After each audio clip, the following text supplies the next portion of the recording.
Now that everything is arranged and I have more room to work, I'm going to show you the assembly of the hull bottoms going onto the hull sides. So the way I arranged the hull sides and the bottoms is both hull sides are now laying down flat on the build platform, and I was able to stack the extra wood on top of the hull side here that's to the left, and the hull side over here on the right is pretty much open because this is the one that we're going to be working on first.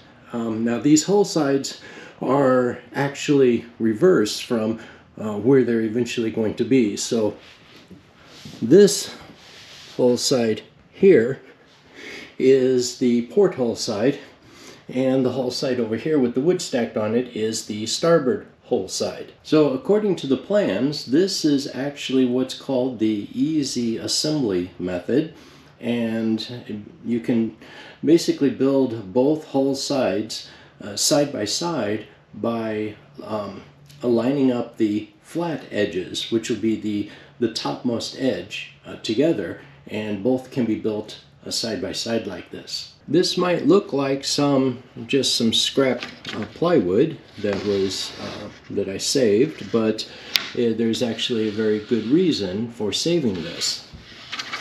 When the hull bottoms were cut out, I made sure to save the piece of plywood that fits along this edge right here. Because while the hull sides can be built, or I should say while the boat can be assembled with the hull sides laying flat, the front or the bow of the boat has to have the hull sides tapered up a bit to match the angle of the hull bottom. And it tapers up at the same angle that the hull bottom tapers up. So what we can do is use these cutoff pieces as a template to put underneath the hull side to let it gradually taper up to meet that curve. So what I mean by that is we'll be able to put this cutoff underneath the hull side, and with some weights push this down, and we should get the curve to match the hull bottom that will need to be fastened on. And the rest of the hull side, from about this point all the way down to the end, will be perfectly flat. So that's what we mean by the easy assembly method, is most of this hull side can be built while it's perfectly flat, with just the very front being bent up a bit. What I have here is the cutoff from the other side of the hull bottom, and if we compare the curve with the cutoff from the hull side that we want, we can see that it's a slightly less of a curve. So the inside of the hull bottoms has a more of a curve to it. Here's the edge here that we're going to follow this template, and the other piece curves up a bit more. And what I mean by that is, we take a look at the hull bottoms. This side here is going to be the outside edge, and this is going to be the inside edge of the hull. And this curve is less of a curve than this curve. So we need to make sure that we don't get the hulls mixed up, because the curves are a bit different. And one way to tell the difference, we come down here to the aft part of the hull bottoms. One way to tell the difference is the inside of the hull here at the end also curves in just a bit, while the outside edge of the hull bottom is perfectly straight all the way to the back. And the reason I'm showing you all this is not so much to compare the curves, although that is important to keep in mind, but I want to make another one of these so that we have 3 of these instead of just 2. So I've traced the line along here, and I'm going to cut this piece out. And that's going to be important when it comes time to bend this whole side to fit that curve. Having 3 of those support curves underneath it will give a better bend to this without any curvature this way that we definitely don't want.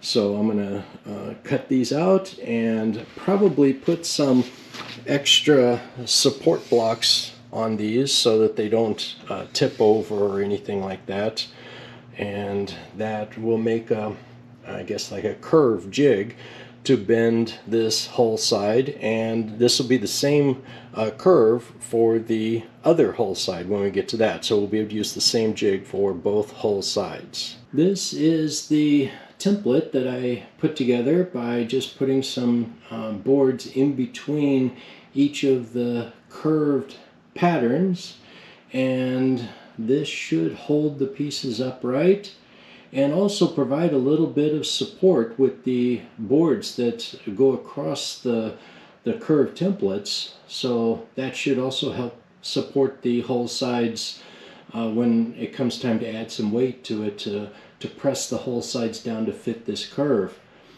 So this is the template, and next step is going to be to figure out a way to attach the whole bottoms to the sides so that they can be held in place while the epoxy cures, and I'm thinking of using maybe dowel rods to hold those in place. So I've put the curved jig underneath the side and put some sandbags on top to try to give it some curvature, and this is about the curvature that we're going to need. I might need a little bit more weight because looking underneath here, there's still a bit of a gap here, so that'll need to be pushed down to get a little bit more weight. A little bit more weight would be needed to push that down to get the right curve. But otherwise, this is how I'm going to get the curve to the whole side, and then the whole bottom will go along this edge right here. This is the first time that I've done a trial fit of the whole bottom to the whole side, and all in all, I think it's a pretty good fit. So I made the whole bottoms a little bit longer than the whole sides, so we should be able to cut that off, trim that off to length as needed. And the curvature just sitting here is a pretty good, I think, approximation of the curvature of the whole side, but it'll need a little bit of adjusting. This will need to be, the whole bottom here will need to be pulled out a little bit to actually match this whole side here. And coming along here, just a little bit of adjustments will be needed. And up here at the front, it'll need to be pulled in a bit this way. So up here, it's coming out this way, so it needs to bend in a little bit more to come in about here. So this part will have to be bent in a bit. The joint here between the whole side and the whole bottom looks pretty good. We bring that in a bit. That's a pretty good fit, I would say, all along there. What I'm looking for here is, are there any major gaps in here? And any, like there's a tiny gap here. I think I could pull that in with a clamp or something like that if need be. So yeah, all in all, I'm pretty happy with just sitting here, the way it's fitting, just sitting here. And I think maybe just putting a few dowels in various places should help to hold this in place. So I'm changing the plan a bit. I was trying to figure out, I was going to use dowels to hold this in. I'm trying to figure out some way to hold the whole bottom in place up against this edge while the epoxy cures, and I was thinking dowels might work, but the more I get to thinking about that, that whole bottom is heavy, and trying to line up maybe you know, who knows, maybe anywhere from 5 to 10 dowels, and I may even want more than that along this 20-foot section, along with all the epoxy, trying to get all that lined up, and I think that's just going to be too difficult. So I need stringers anyway. So the plans call for 25 by 35 millimeter, which is about 1 inch by 1.5 inch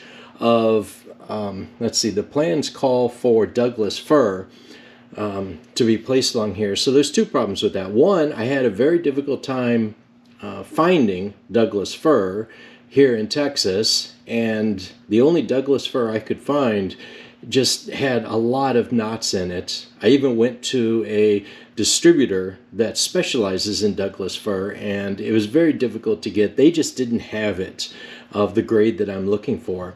So I did find this is yellow pine, or at least as far as I can tell, it's southern yellow pine, and I think this will work out really good. It's still a very strong wood, and once it's coated in epoxy, it's going to be completely watertight. Yellow pine, southern yellow pine, does have good rot protection by itself anyway. It just may not be quite as strong as the Douglas fir, but since I can get this in fairly good grade with almost no knots in it at all, I think this will turn out to be quite strong. Plus I've got all the planking here with the Western red cedar, so this is already a lot thicker than the plans call for. So anyway, like I was saying, the other problem is just finding anything that is in stock at 1 inch thick. Just doesn't happen. So the only thing I could find were boards that were about 3/4 of an inch thick, and I got some boards that were about 3.5 inches wide, and some other boards that are maybe 5.5 inches wide. So these would be considered 1x4s and 1x6s, and by stacking up two of these, I'll get the 1 inch wide, and by stacking up two, I'll get a 1.5 inch. So we end up with what the plans call for, which is about 1 inch by 1.5 inch of stringer. And I think that'll work out really well also, because by gluing these in separately, I'll be able to get that bend much easier. And once the epoxy cures on this, that'll actually help hold the bend on the whole side much better as well. So I think this will work out really well, and I'll be able to get these stringers in place first, and once that's cured, then that will give me a edge here and a clamping surface that the whole bottom can go in and can be clamped to the stringers. So that's the plan anyway, is to get these stringers on and then use them to help position and hold the whole bottoms in place. Because of that, I think that's going to start a whole new process here. So I'm thinking I'm going to end this video here and start the next process with the whole stringers. And I've already got some of the plywood pulled out of the lumber cart.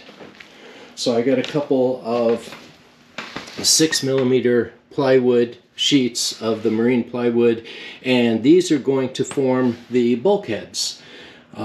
So I may be able to get bulkheads for both sides out of these two sheets. If not, I can, get more plywood, but for right now I'm going to start working as the next phase of this on the stringers, and once the stringers are in, then be able to get the whole bottom glued in.